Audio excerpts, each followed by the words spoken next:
All right, on the bench we have two Uniden Grant XLs. This is from the same customer. He sent these in to just basically have them restored back to original. They do have the blue one has some issues. Let's see what we got here. So Uniden Grant with blue faceplate. He wants the full service. Some of the issues that he found, maybe more. R131 has been cut. Q24 is missing.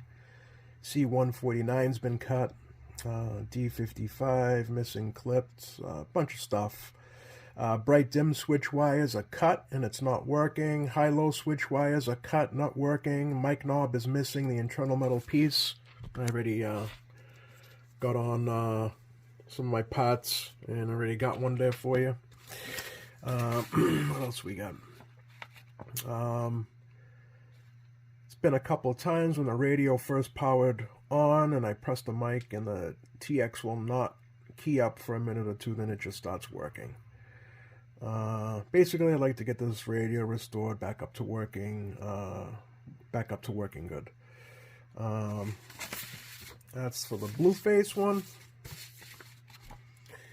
The original face, R131's been cut, Q24 is missing. That's typical of these radios. D55 is missing or clipped. Let's see, external speakers plugged in. The internal speaker still works. Someone put a 4-pin mic connector in it. Yeah, they did. I'm okay with keeping that as long as it's not interfering with anything else. All right, I'll have to check on that. And for this one, he wants a blue channel display. Doesn't say he wants that done with the blue one. Yeah, just the original faceplate one. All right, so I had also talked to him, and he does want the clarifiers restored back to original. So I'll go ahead and do that. And yeah, that's about it. So let me we'll get one of these open. How about we start off with the blue one, because that one seems to be the one that has the most issues, and we'll take it from there. All right, you can just take a closer look here. So that was cut for the clarifier, so that will be going back in. So this is all clarifier mods: R175, R74. What is that one? Whatever that one is. We got diode D51 and D52 cut out of circuit. So all this has got to go back. And then clarifier is going to be put back into that. So what I'll probably do is, because these wires are so short, I'll probably just end up desoldering the header right off the board and putting the wires right into the board. Yeah, that's is that. And then so he was right with the wires cut. You can kind of see there's one right there. Down there too, all the wires are cut, which the dimmer would normally go right there. Bright and dim switch. So we'll get that all straightened away. What else do we got here? There's it's tough to see, but D44 down there in the middle of the screen there, looks like it's either blown up or been cut, because that's not normally a mod that I know of anyway. So it looks like something had happened to that D44, and I haven't looked it up yet. To be honest, I don't know what that diode is for, but that could be one of the reasons why this radio has that weird no TX when you first start it up. It's got some I'd say questionable work done. So that's the protection diode. Somebody had put it on the back side, on the foil side. There's that diode there as well. I'm not sure what that's about, but I'll have to investigate. Yeah, there's some questionable solder. Well, in this case, it was desoldered. Somebody removed the pad off of that trace there. That's for the when they did the clarifier. But all in all, it's repairable. Not really. I wouldn't say it's not in bad shape, but you know, some of these things are definitely questionable here. So I'll go back over them. We had talked about possibly replacing the traces, you know, fixing them properly, but I don't think it's going to be necessary with this radio. It's very time consuming and very expensive to do. So I'm just going to clean this up as best I can. I'll probably end up putting that protection diode back up on the top side, the component side, where it's supposed to be. Yeah, I got another bad, another pulled trace, a bad trace. I don't know, maybe it's burnt, whatever it is. So some of the stuff can be done a little bit better. What's that there? Yeah, just some, I think, I wouldn't say, I guess maybe, yeah, just done a little bit poorly, you know. When you're doing mods like this, you try your best to keep everything intact. So, but anyway, yeah, you got this, I'm not sure what's in there. I don't think the connector is there anymore, so it's probably just soldered on. That's for test point 8 for the driver bias, and that yellow wire there is for the final. So yeah, a lot of spliced wires. Zip ties are missing, so this radio needs some love. All right, this thing's finally done. It had way more things wrong with it than originally thought, so I kind of made a list of all the repairs I did here, because it is pretty extensive. Here's all the components that came out of this radio, all the repairs I had to do. It's mostly all caps and glue, but you can see the headers that I had to, or the header style plugs, or whatever you want to call them, header pins, that I had to cut to repair the circuits, like the bright dim and the clarifier, etc., etc. But yeah, those are all those. You can see I had to put them right onto the board, which is, you know, it's not an issue, but and down, yeah, down there. Switches are all operating now. They all work.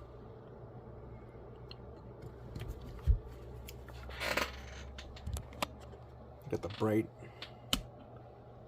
dim works now, and the tone, that's the high. You'll be able to hear that when we do our tests. You'll be able to hear that high-low switch working. Everything works now. The little inserts in the knob there, so now that's working. It was, I think I caught this radio kind of like in a limbo state. So the customer had said that when we were talking that it was originally a parts radio, or was being used for a parts radio. So that would explain why some of the switches were just cut and just left and not reconnected. So the other issue is somebody had done the volt mod to this, where you volt the final. It's stupid. It's, in my opinion, it's just dumb. I don't know why it's even a mod. All you do is you just, well, the theory behind it makes sense, but as they say, the juice isn't worth the squeeze. In these particular radios, the 148s, whatever, a couple of other ones, when you have the radio in AM mode, the final is only getting 6 volts. When you switch it over to sideband, you get the full 13.8 volts. So the mod is to always have the 13.8 volts there, no matter what mode you're in, whether it's AM or sideband. You know, and it's supposed to help with if you're driving an amp or whatever, there's so many things behind it. It's again, my opinion, it's dumb. You just put that final through unnecessary, I guess, stress, whatever you want to call it. I know lots of people do it, but I got caught in the middle here. So somebody had started to kind of undo the mod, but kind of left it alone. So the radio was kind of half working. It would you leave the radio on, and it wouldn't transmit for a good few minutes. And then all of a sudden it'll just start transmitting. Not well though, it was off frequency, way off frequency, and very, very low modulation. So here's all the issues that I found with this. So I had the whole clarifier section here I had to put back into circuit. So you can see I put the resistors back in, put the diodes back into circuit. I don't have 1/8 watt resistors. All mine are 1/4 watt, so I have to do them the old school way, I guess you call them, upright. So clarifier is back. So now back here though, this was the issue. So this over here in the final area here. Actually, I can show you guys. Let me see. Right beside the final, that's R181, I think. That was taken out, jumper wire installed. L40 was missing, so I had to put L40 back in from a parts chassis. This ceramic cap right here, that was put back into the final section instead of having the inductor, or that choke, whatever you want to call it. So somebody had done, like I said, I think that's the remnants of a volt mod. That's the only thing I could think of. So D44 is back in. You can put a Zener in there as well, an 18 point whatever volt Zener. I think that works as well. I put back what's original to the radio. Q, man, this one was a challenging radio to get everything back. It's down in there somewhere. Q24. It's back in circuit, so that's for the AMC circuit. That's a very common thing. R131 is also another common thing to snip. This radio's been returned back to stock, as if it was brand new right from Uniden. No component is clipped. No component is bypassed. Everything is in it that's supposed to be in it. So this radio is returned back to factory. So like I had stated before, I had talked to the customer about the traces. Gave him the option, he could repair the traces properly with the copper foil and the green overlay and etc., etc. I didn't think it was worth it. He didn't think it was worth it. And these repairs that were done, I'd say are just as good. They're not going to look pretty, but they're going to work. But back here you can see I changed out the protection diode, and I just added, because this pad here was just completely gone. Same over there. If you remember, the protection diode was across that, so that's now on the other side where it's supposed to be. Yeah, this thing took, when I was back there, when I had flipped this thing back to put that protection diode back in, it was all black in there, and you can kind of see some of the remnants of the overheating down in there. Some of the components turned black. And I returned got the zip ties back in with the harness. So now everything is properly zip tied and secured. So if this does ever get used in a mobile setting, these wires aren't going to be bouncing around. So this radio is good to go now. You'll see some of the glue still there, but that, you know, it's not going to make a difference.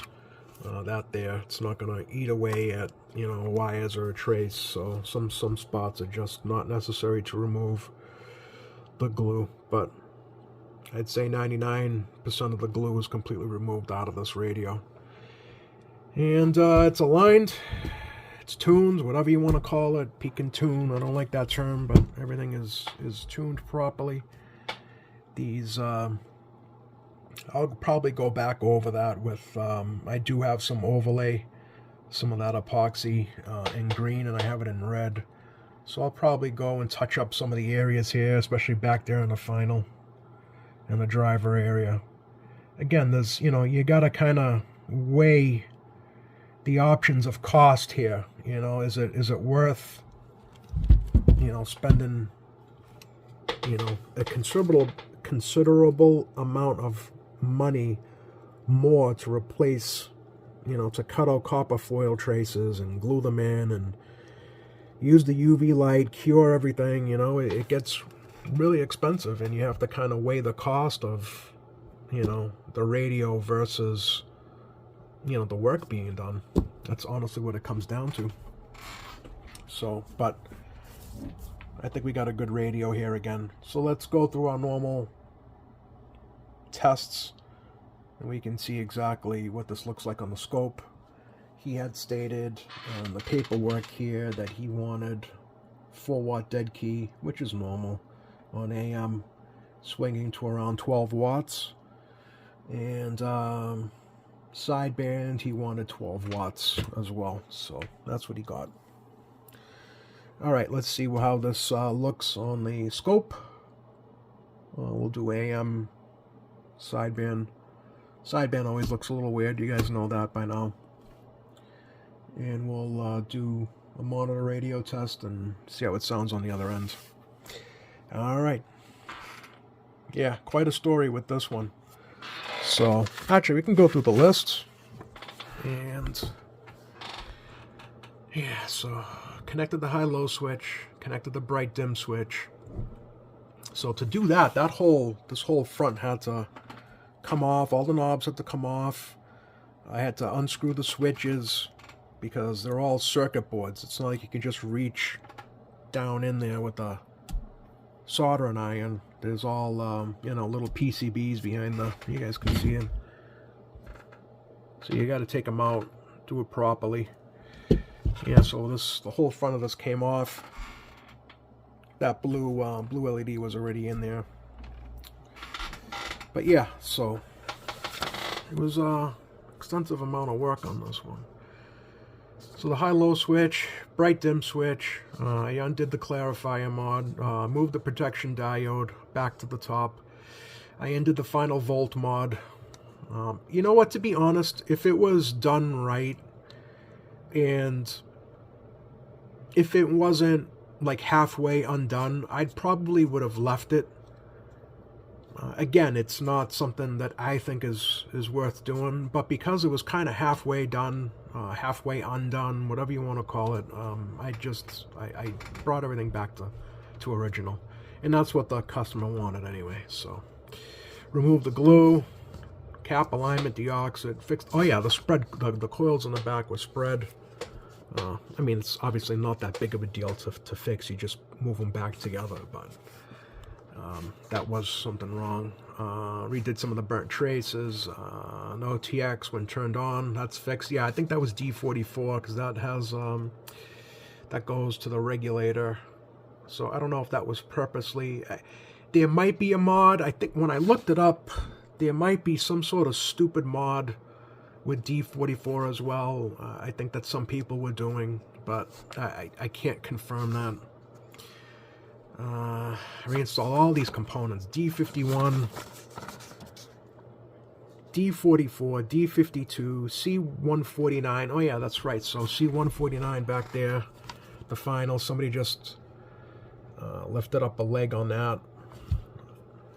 I don't know why. Some of the stuff I don't understand. Q24, that's the AMC transistor. That's back in. All these are back in. R174, R44, R175, R131, R181. That's also, I believe, a part of some sort of volt mod, because that's over by the transistor, the final transistor, so I'm assuming that had to do with that. I don't know. There's different ways to do it, but I've never seen so many components removed out of a radio. L40 was missing. Yeah, and these are just the zip ties and the mic knob. So this radio got a lot of work done, but at least it's back to a good working radio that he can use, be reliable, and it's done properly. So this radio should be good for a long time. Alright, let me see how this thing, let me get this thing hooked up on the scope and you guys can check that out. Alright, stand by. Alright, I'm on channel 20. I don't know, every once in a while I'll get this weird interference on certain channels. I don't know why. I've tried to pinpoint it down to something, but it doesn't happen all the time. It's every once in a while. And 19 is one of those channels that sometimes I just get weird interference. So we're on 20. And that's an S9. Alright. It's an S9.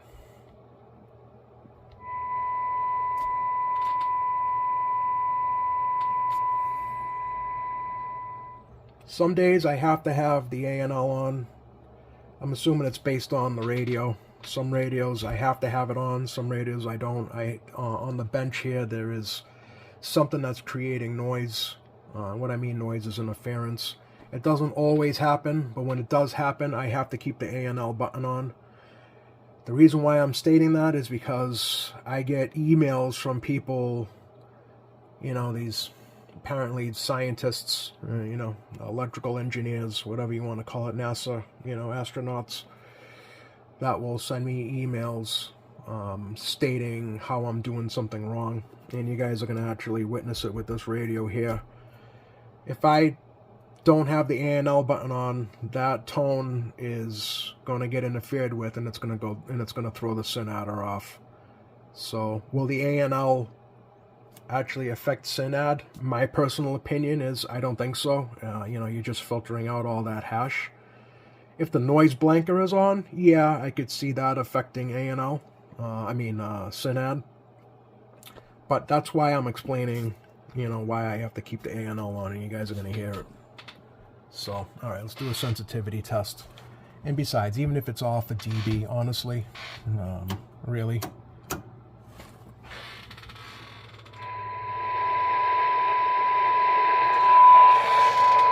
we're at 100. It's minus 110. You hear that? Sizzling? Interference? Yeah. That affects SYN adder more than the A&L would.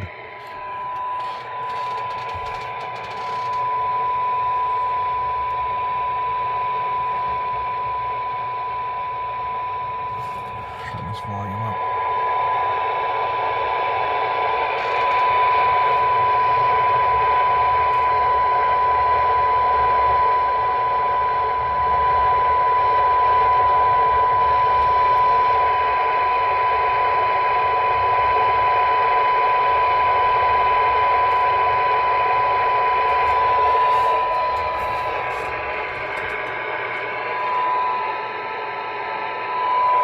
Call it minus 111.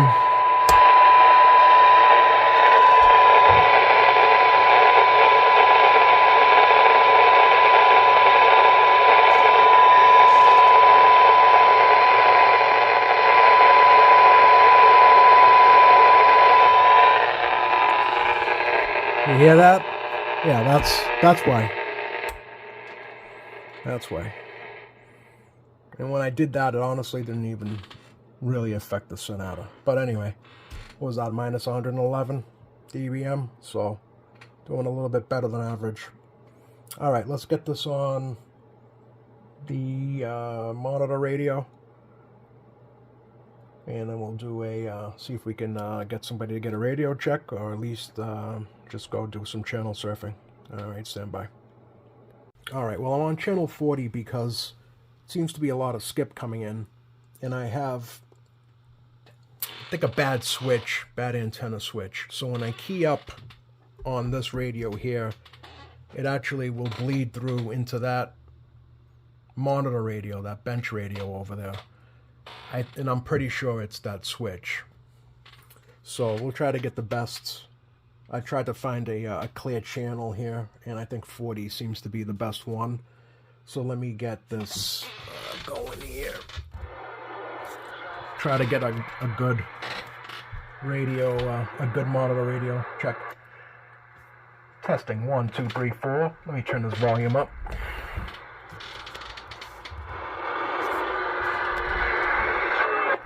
Testing 1, 2, 3, 4. 1, 2, 3, 4. Testing out this Uniden Grant XL. I think it's sounding pretty good. Yeah, you can still hear, you can hear it bleeding through. I think I got to change out that Archer. Is that realistic? Yeah, Archer. Doesn't matter. Both the same. Yeah, I got to change out that switch. I think it's had it. But I think this radio is sounding really good.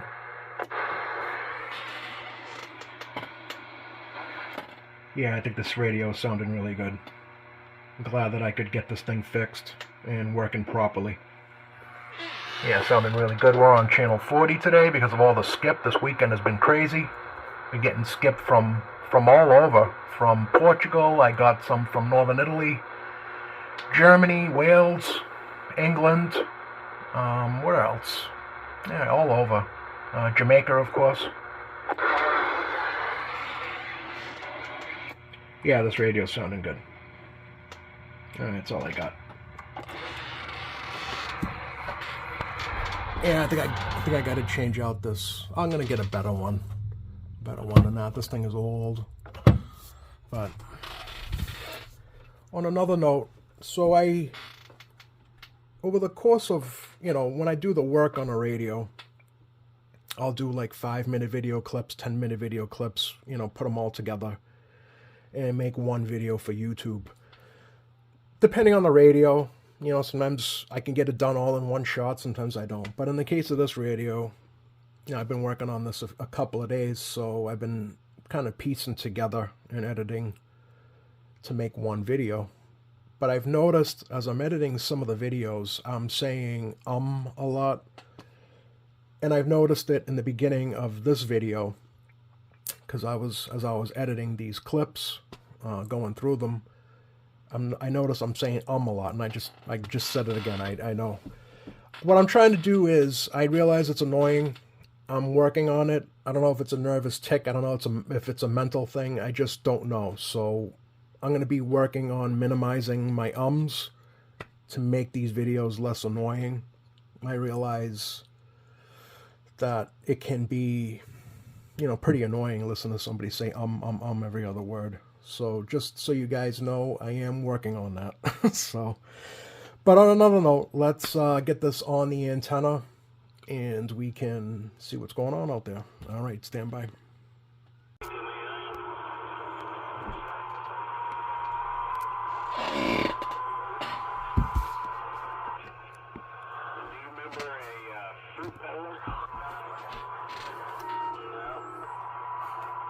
All right, it's really busy still. Lots of skip this weekend.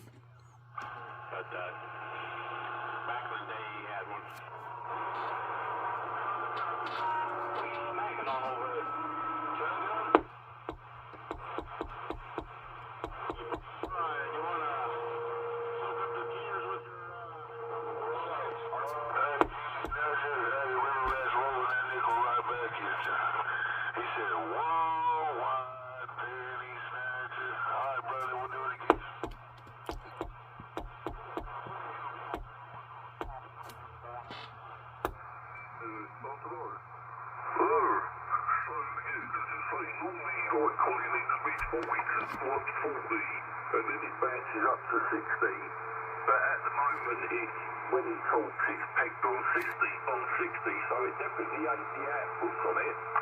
Which is good, because the outputs are quite loud now, aren't they?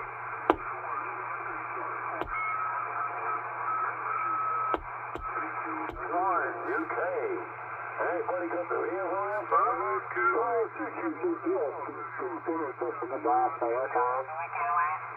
Hello, 35, 345, I believe. 119 is good. Injector on 58%, back on. This is 152, UK. Absolutely.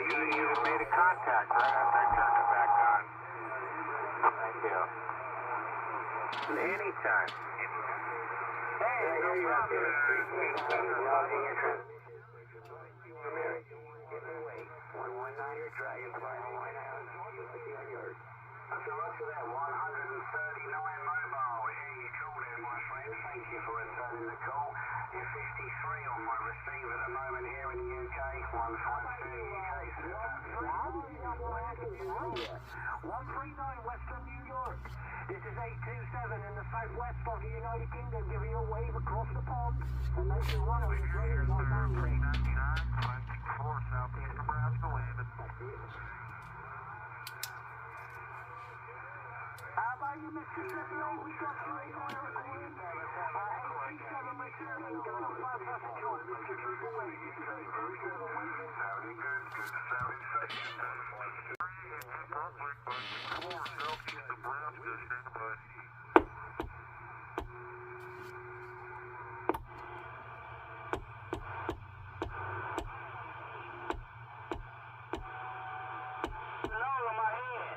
I told him, Kathleen, I better get in where I can fit in. If I can get in, I'm going to sure try to fit this Kathleen Lee small left in.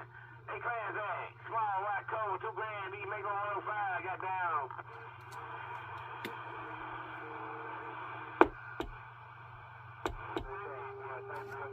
It's trying to get out of power. It's just now trying to get this little 10-8.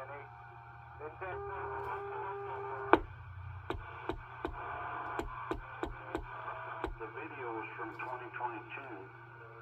It didn't look as big as Claremont, but looked like pretty good. Oh, good.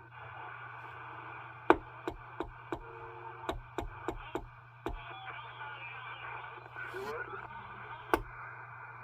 What did you send in?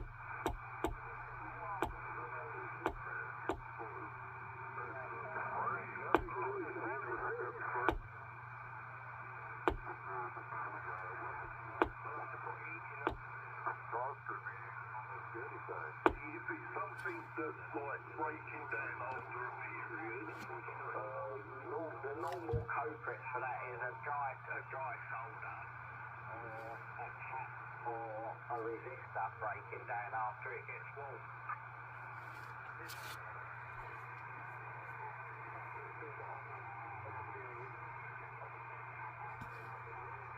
A8255, you're 5 and 9. The name is Mark, Mike Alpha Romeo Kilo. Very good evening, good afternoon, Roger. Roger, Mark.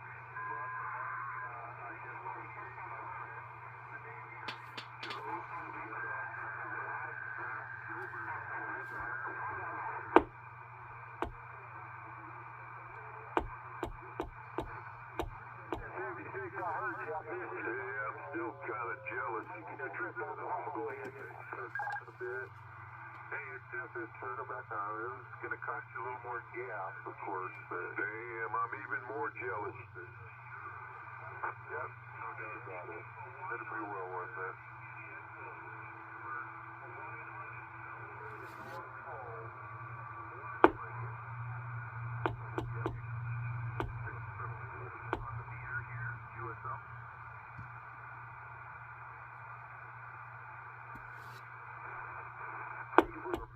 Venue up there that's like that.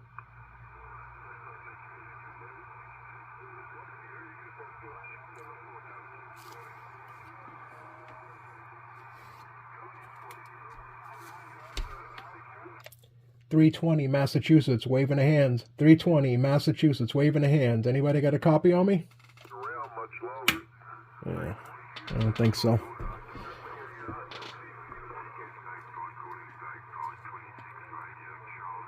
I'm 68. I'll be 69 next month, October. What is this 320 here? This will help go to women. Well, you just a young. Yeah, guy's got the same number. There, huh? 220. It's gone. I know. grip it in your heart, you know, you might as well just give it up. This is 320 here out of central South Dakota, right in the middle of South Dakota here. Yes, sir, this is 320. Yeah, it's been a tough 2 years since I retired, but I'm getting over it.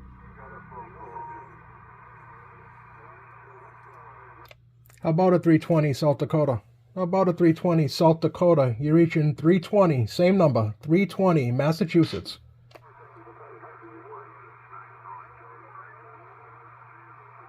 Never had that happen.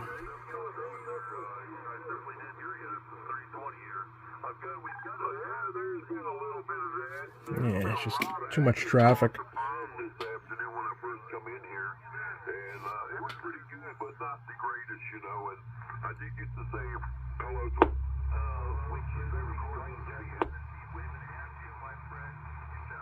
Something to do with your antenna because you've never hit me as hard as that on both radios. Lots of UK skip. In Ireland too. Today, this morning. Alright guys, well, I think I'm going to stop this here. We got ourselves a really nice Uniden radio here, this Grant XL. With this, I like the blue face, I like the blue